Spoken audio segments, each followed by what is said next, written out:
ગુજરાત કોંગ્રેસ દ્વારા સંગઠન સૂજન અભિયાન શરૂ કરાઈ રહ્યું હોય જેને લઈ સુરત શહેર ખાતે દક્ષિણ ગુજરાત મહિલા કોંગ્રેસ પ્રભારી સંજુબેન દીક્ષિતની હાજરીમાં એક પત્રકાર પરિષદનું આયોજન કરાયું હતું, જેમાં કેન્દ્ર અને રાજ્ય સરકાર તથા સુરત મનપાના ભાજપ શાસકો પર આકરા પ્રહારો કરાયા હતા.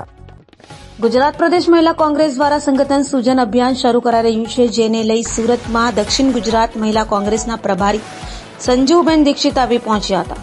સુરતમાં પત્રકાર પરિષદ સંબોધતા સંજુબેન દીક્ષિતે જણાવ્યું હતું કે સુરત ટેક્સટાઇલ અને હીરા ઉદ્યોગને લઈ સમગ્ર વિશ્વમાં પ્રખ્યાત છે. જો કે કેન્દ્રમાં મોદી સરકાર હોય કે રાજ્યમાં ભૂપેન્દ્ર પટેલની સરકાર હોય, સુરત મહાનગરપાલિકામાં ભાજપનું શાસન હોય, જનતા ભાજપની ખરાબ નીતિઓથી ત્રસ્ત થઈ છે.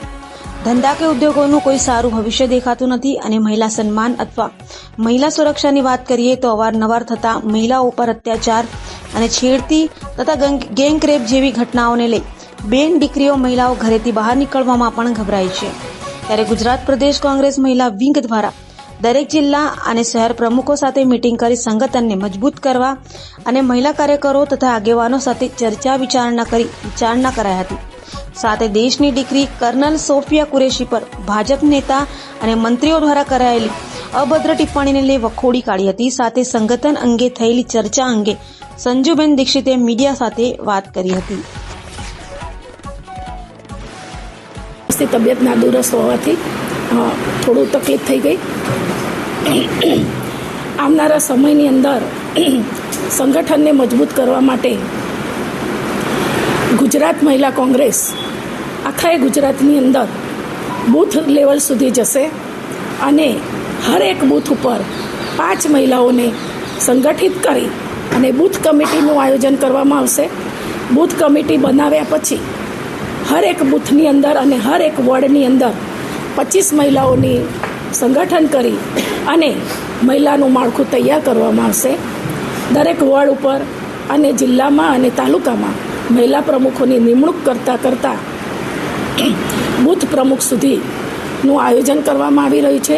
આવનારા સમયની અંદર હું આજે દક્ષિણ ગુજરાતના પ્રવાસમાં નીકળી છું. આજે 5મો દિવસ છે અને આ 5 દિવસમાં દક્ષિણ ગુજરાતની અંદર સંગઠનને મજબૂત કરવાની કામગીરી મારી ચાલી રહી છે. 2027માં ગુજરાતની અંદર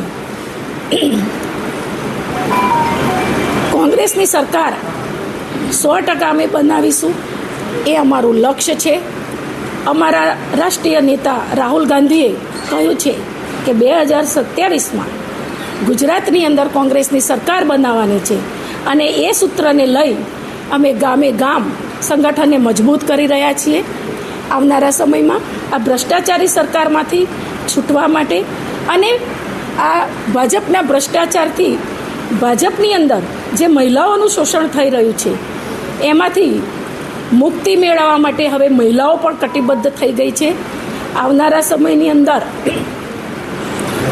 ભાજપ જ્યારે મહિલાઓના વિકાસની અને બેટી બચાવોની વાતો કરી રહ્યું છે ત્યારે મારે એમને પૂછવું છે કે બેટી કોનાથી બચાવવાની?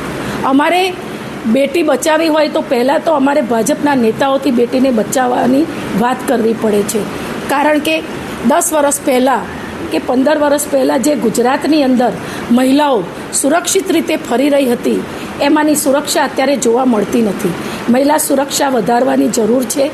કારણ કે હમણાં જ તાજેતરમાં સુરતની અંદર તમે જોયું કે વોર્ડ નંબર 8ની અંદર ભાજપના જે હોદ્દેદારે એક નિર્દોષ બેટીને નશીલું દ્રવ્ય પી અને એનો ખરાબ ઉપયોગ કર્યો છે અને બળાત્કારનો કેસ બન્યો છે. આવા રેપ કેસો છેલ્લા 10 વર્ષની અંદર જે કંઈ જોવા મળ્યા છે એની અંદર ભાજપના કેટલાય લોકોના મળતિયાઓ કે ભાજપના હોદ્દેદાર લોકોનો હાથ એમાં ક્યાંક ને ક્યાંક જોવા મળ્યો છે. એવા જ બીજા કેટલાય ભ્રષ્ટાચારના જે બનાવો બન્યા છે, જેમ કે બોટકાંડ બન્યો હતો, પુલો તૂટી જવા કે જે ગેમ ઝોન, આ બધા જે બનાવો બન્યા છે એમાં કેટલાય નિર્દોષ લોકોની જાન ગુમાવી છે. આ તમામ બનાવોની અંદર ક્યાંક ને ક્યાંક ભાજપના નેતાઓની ભાગીદારી જોવા મળી છે, સંડોવણી જોવા મળી છે અને એ બધામાં કોઈને સજા થઈ નથી.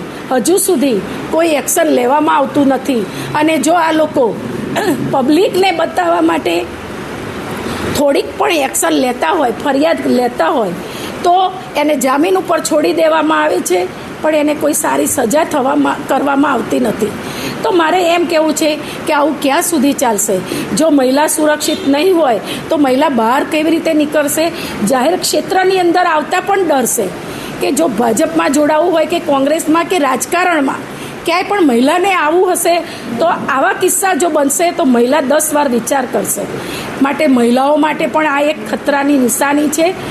મારે આપણા ગૃહમંત્રીને કહેવું છે કે તમે મહિલા સુરક્ષાની વાતો કરો છો તો તમે પહેલાં તો ભાજપના નેતાઓથી મહિલાઓને સુરક્ષિત રાખવા માટેનું આયોજન કરો.